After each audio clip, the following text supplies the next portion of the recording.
I know I said I wasn't going to do this until after the action Monday night, but, watching football that matters for the first time this season just got me going. So I just have to make this video. I'm going to go as far as, I promise I'm not going to make another video until Tuesday, unless something major happens, and, I'm not just talking about a really exciting game or something, I mean something that transcends the sport.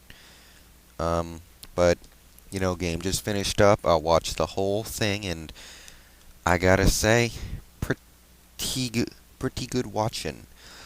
Big win for Indianapolis. If you'll look back a couple of my older videos, I did indeed predict Indianapolis would win, but I thought it would be closer. I didn't actually say what I thought the score would be, but I was thinking 35 to 24. Instead, what happens is New Orleans gets embarrassed. Um, it was close at first, and after Reggie Wayne lost that fumble, and, Wayne had a really rough first half for the most part, I was thinking, uh-oh, the Saints got momentum. I was thinking they might be able to run with it and build a double-digit lead, and then we'll see if the Colts can come back in the second half, but the Colts defense really stepped up. We saw a couple of turnovers, really good tackling, great quarterback pressure. It doesn't show up on the stat line for the most part, but there was some really good quarterback pressure. They really did shut down those receivers. My faith in the Indianapolis defense as a whole has so far paid off, shutting down one of the elite offenses in the NFL. Took care of Bush and McAllister. No wide receiver did anything particularly impressive. Drew Brees got outright embarrassed. Offensively for Indianapolis, Manning, excellent show by Peyton.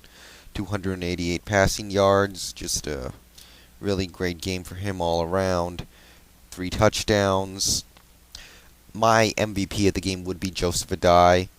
There was pressure on him, and he took the ball 26 times, which is too many for a running back of his age, and given that there is no other real backup in Indianapolis. But he managed, 143 total yards of offense and a touchdown. I'll take that.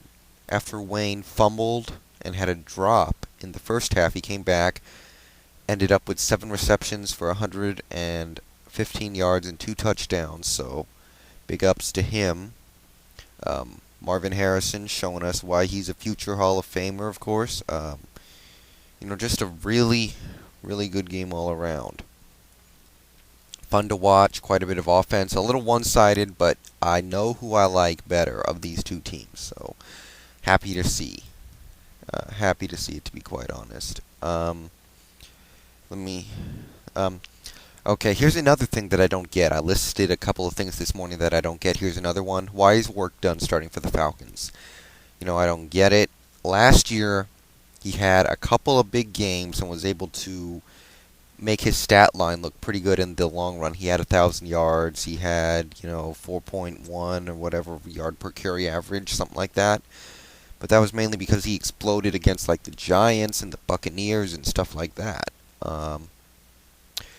I know Norwood is young, but he's shown an incredible amount of explosiveness, and he can score from anywhere on the field. And Dunn is coming off surgery. He's a little old.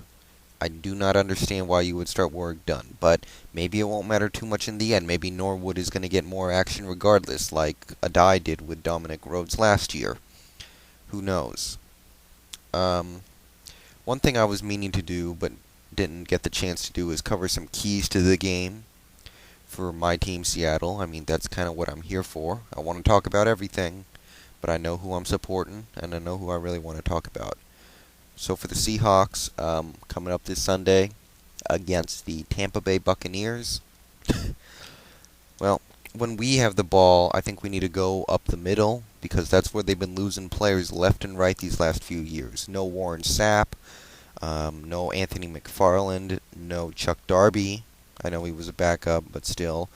No Shelton Quarles, so I think we need to pound the ball right up in between the tackle and guard and center. because they're weak right there right now. They don't have a standout defensive tackle. Um, it looks like their starting middle linebacker is going to be Jeremiah Trotter, who can still play the run pretty well, but he's by no means an elite player in this league anymore. Now, their safeties, they're pretty good. I don't think they're Pro Bowlers or anything, but they're pretty good. So I think we should work them up the middle. We got to be careful when going to the outside, because then you got to deal with some of the better players this team has, like Rondé Barber or Derek Brooks.